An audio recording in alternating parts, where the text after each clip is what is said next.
Thanks, Izuma. So, for those of you who don't know, the Cowlitz Gamer's Second Adventure is actually a homebrew game that was developed in 2017 by just a couple guys. And it is one of the tightest platformers that I've ever actually played on the NES, which, I mean, they made it in 2017, so they had a lot of game design principles to go off of, but it's super smooth, it's super fun.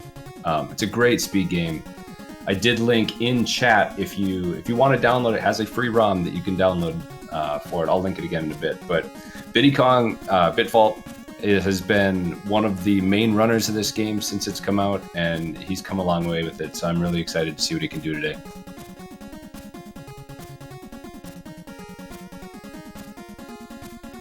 I just gave him a go-ahead there. So we should probably get started here any second now. Yep, so there are 48 stages in this game. The objective on each stage is to pick up all of the golden nuggets, and then an exit will appear, and you get out, like you just saw. And so the depth at the top, originally this game was about kind of climbing out of a cave. And so the depth is actually, that number is going to go down because you're getting closer to the surface. They ended up doubling the size of the game. So after stage 24, you get to a depth of 0 and you're at ground level. Then it actually goes up all the way to like a height meter. I think it still says depth, but yeah, the numbers will go down, then numbers will go up. You see, Biddy, these first few stages don't get too terribly difficult. The blue slugs will just go back and forth on the ground. Same with the rat, but the rat's a little taller. The yellow slugs will jump if you try to jump over them, but you can duck under them.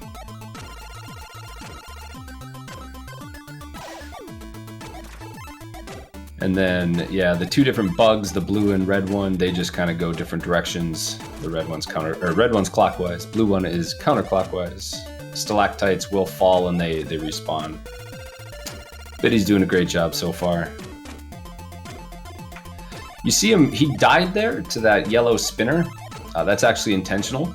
We run this game on the easy difficulty, and the reason for that is you get a lot of extra lives. And so you're gonna see Biddy take a ton of intentional deaths so that he can actually complete the levels quicker.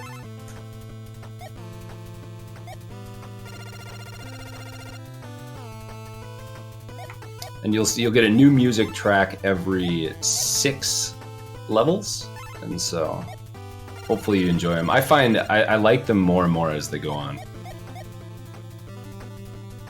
On the bottom right here is a teleporter. Ooh, he does take a death there. That little red kind of altar-looking thing will teleport you somewhere. So he gets up there. It's the only way to get those 2 gold nuggets at the top was to take that teleporter. This is a pretty big pain of a stage casually because of those yellow slugs in the middle. We'll see. So Biddy actually has been involved a lot in the strat making for this game, and the move that he did right there, it's really tight movement.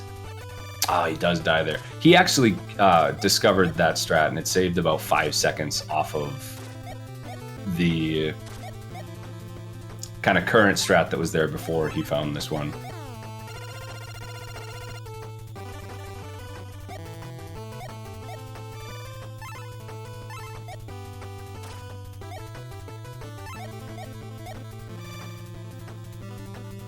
Yeah, outside of, I think, that one death that he took a few stages ago, this is a really solid run so far.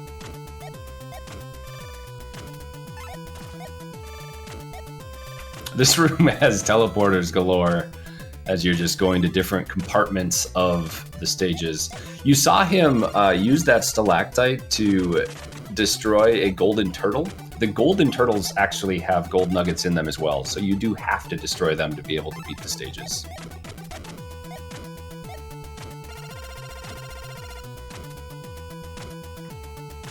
And then they do have vines as well that you can climb across as well.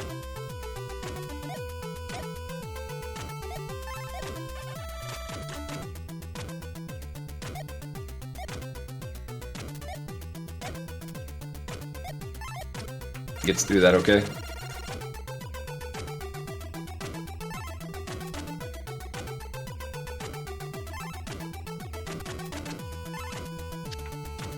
nice. The stages with the vines that you kind of climb around, they can be pretty tough to maneuver quickly, at least.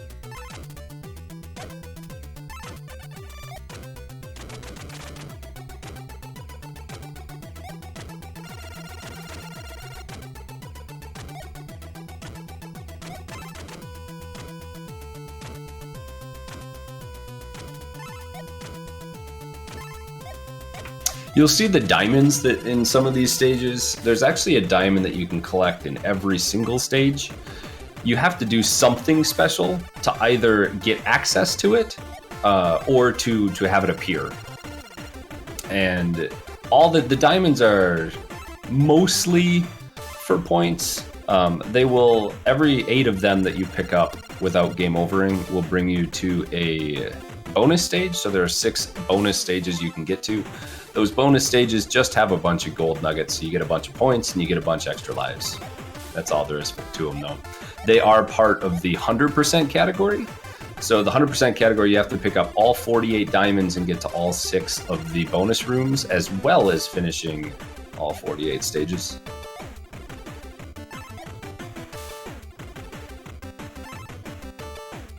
And as we can see on that depth meter, we are getting pretty close to 0, so we've got 2 more levels now before we get to the halfway point of the game.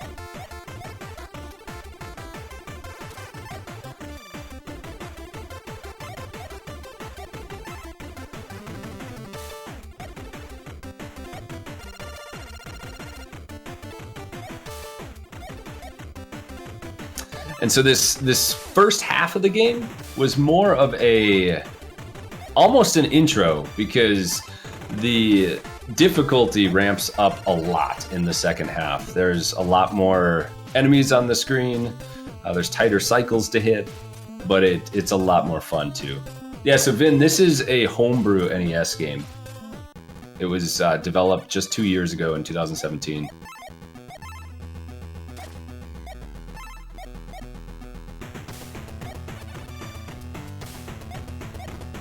The music also gets way more hectic as you go along too, so that can kind of get in your head a little bit.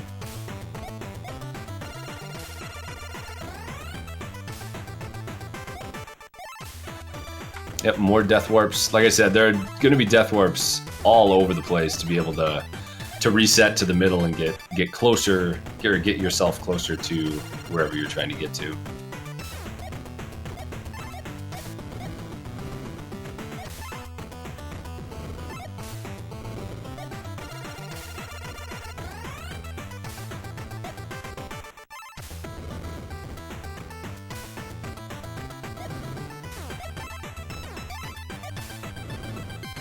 Climbing that fence and getting right out of here. Moving along really well in the second half of the game. Kind of the first few stages of the second half, I think, are some of the hardest to speed run. They're not too difficult to beat casually, but some of the cycles you have to hit are really, really tight, and Biddy's done a good job with them.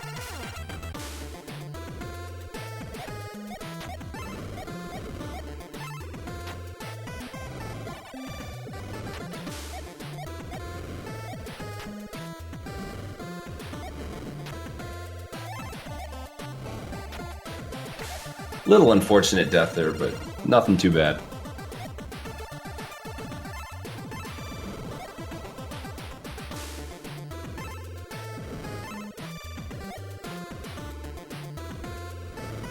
It's funny too, because when I played there, well, when I first saw this game, one of my buddies showed it to me.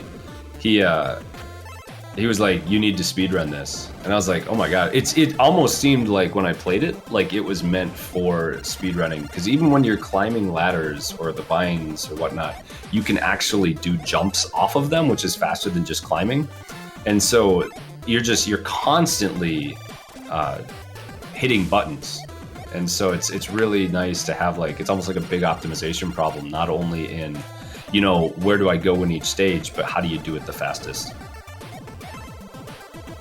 But apparently the developers did not even know what speedrunning was when they made the game, so it was definitely unintentional.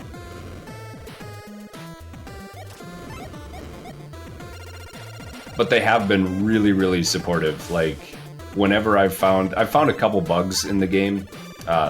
They released it on a cart, and so I have the cart, and so like the version 1.0, and they fixed one of the bugs in about 2 hours, and had a new version of the ROM on their site.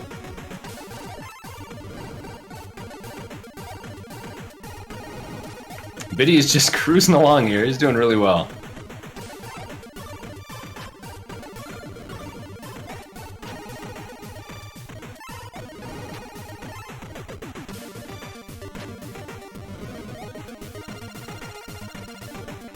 Yeah, Death Wish. There was actually a teleporter, like a hidden teleporter in one of the stages that I didn't know about, and the developer actually like told me to go walk around that stage to find a faster strat when he was watching me once.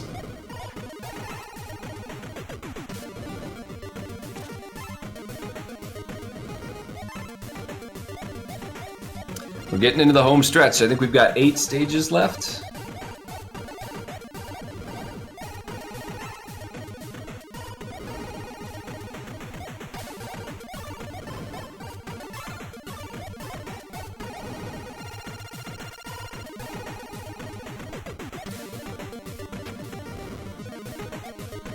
This is a rough stage. You've got moving pieces just everywhere. You got different things that are shooting projectiles. But he's still looking good on lives.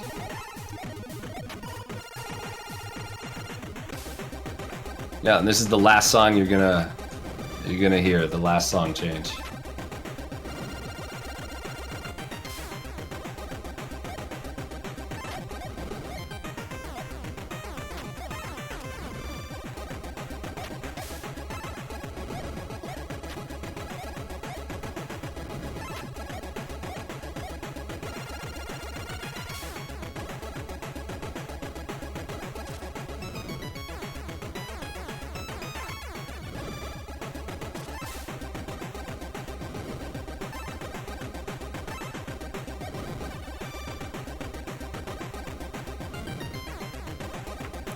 Well, that couldn't have happened at a worse time. My sump pump just went off, so I had to be quiet for a little bit. It's raining pretty hard outside. Yeah, they actually had, because they doubled the length of the game, they had to call in a second composer. They had one set of songs for the first half, and they ended up getting an entire another set of songs for the second half.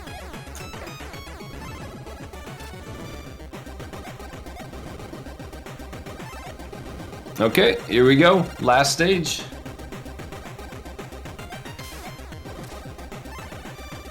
So time will be when screen fades to black at the end of this level. And GG, 12:28. So Bitfault's PB before yesterday was actually a 12:30, so that was a killer run.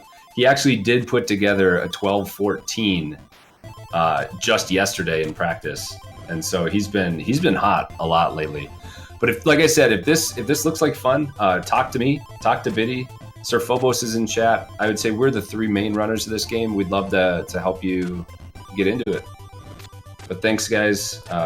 Thanks, Biddy, for an awesome race or run, and let's keep raising money.